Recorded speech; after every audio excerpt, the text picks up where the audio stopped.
আসলে অনেকে আসলে চায় না যে আমরা ভালো কোনো ড্রেস ভালো কিছু পরি, এগুলো কেউ চায় না। সেটা মানুষকে ভালো দেখানোর জন্যই আকর্ষণ ক্রিয়েট।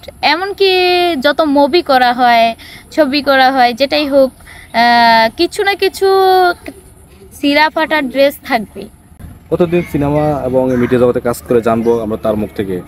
তো দেখতে পাচ্ছেন নাম জানবো, কি নাম আপনার? আমার নাম সাথী মডেল সাথী। সাথী মডেল সাথী, জি। আচ্ছা। তো আসলে আপনি যে মিডিয়াতে কাজ করেন কত বছর ধরে? বিগত 7 বছর হবে, 7-8 বছর। 7-8 বছর, হ্যাঁ। আচ্ছা আচ্ছা। আসলে এই মিডিয়াতে কাজ করতে কেমন লাগে আপনার? হ্যাঁ, মোটামুটি অনেক ভালো। অনেক ভালো। হ্যাঁ। মিডিয়াতে নাকি আসলে ভালো মেয়েরা কাজ করে না, খারাপ মেয়েরা কাজ করে, এ কতটুকু সত্য? না না, এটা কে বলেছে আপনাকে? মিডিয়া একটা প্ল্যাটফর্ম, একটা কাজের জায়গা। সেইখানে মানুষ কাজ করতে আসবে, সেখানে খারাপ মন্তব্য কেন করবে? আসলে অনেকে আসলে চায় না যে আমরা ভালো কোনো ড্রেস ভালো কিছু পরি, এগুলো কেউ চায় না। কেন আসলে মিডিয়াতে কি বেশি খারাপ, মানে এই যে ড্রেস খারাপ করা লাগে? আসলে আমাদের এটা শুটিংয়ের ক্ষেত্রে অনেক সময় মানে কিছু অশ্লীল কাপড় চোপড় পরা লাগে, কিছু মানে ড্রেস আপ অনুযায়ী, তাদের কাজের প্রতি অনুযায়ী। তো এমন না যে সেটা খারাপ, কারণ সেটা মানুষকে ভালো দেখানোর জন্যই আকর্ষণ ক্রিয়েট।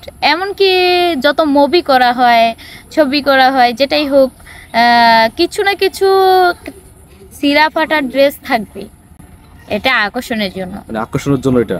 তো আপনি কি কোনো সিনেমার ড্রেস পরছিলেন? অবশ্য পড়া লাগে, কোনো না কোনো ক্ষেত্রে পড়া লাগে। আবার যেরকম দেখেন পাগলির অভিনয় করে, সেটা তো পড়া লাগে। তো বিকজলি আমি মনে করি যার যার কাজের জায়গা থেকে এটা কোনো অসম্মানের জায়গা না, এটা এটা সম্মানিত জায়গা, যেটাকে সম্মান করে। এমনকি হাজারো আর্টিস্ট আছে এই মিডিয়া জগতে, তাদের পেট চলে, এটা চাকরি মানে মিডিয়ার টাকা দিয়ে পেট চলে। অবশ্যই। আসলে মিডিয়ার কাছে তো আপনার এই টাকাটা তো আসলে হালাল হচ্ছে না, এটা তো হালালি থেকে যাচ্ছে। কেন? মিডিয়াতে একটা খারাপ প্ল্যাটফর্ম, এটা তো অনেক খারাপ কাজ চলে। কে বলেছে? এখন আপনি মনে করেন আপনি একজন সাংবাদিক, আপনিও একটা মিডিয়া কর্মী ধরতে গেলে, এখন আপনি খারাপ? আমার কাছে আপনার প্রশ্ন, আপনিও কি খারাপ? আমরা তো নায়িকা না, আমরা তো নায়ক না, মানে আমরা তো নায়ক নায়িকা, যে সাংবাদিক ভাইগণ, সবাইকে মিলে জিলে নিয়ে একটা কাজ তৈরি হয়। যেমন এখানে বাট প্রশাসনেরও আর্থিক সহযোগিতা লাগে, একত্রে হয় না। কারণ সবাইকে দিয়েই আজকে এই মিডিয়া অনেক বড় পর্যায়ে গিয়েছে, এই শিল্প জগৎ অনেক বড় পর্যায়ে গেছে।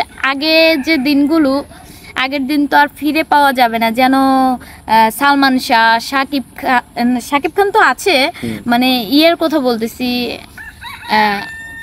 মান্না ভাই, ওনাদের আগের সিনগুলো সেটা তো পাওয়া যাচ্ছে না।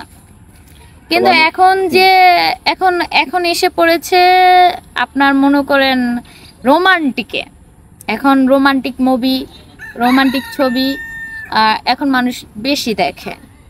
তাই? জি। আচ্ছা, আপনাকে অসংখ্য ধন্যবাদ আমার সাথে থাকার জন্য।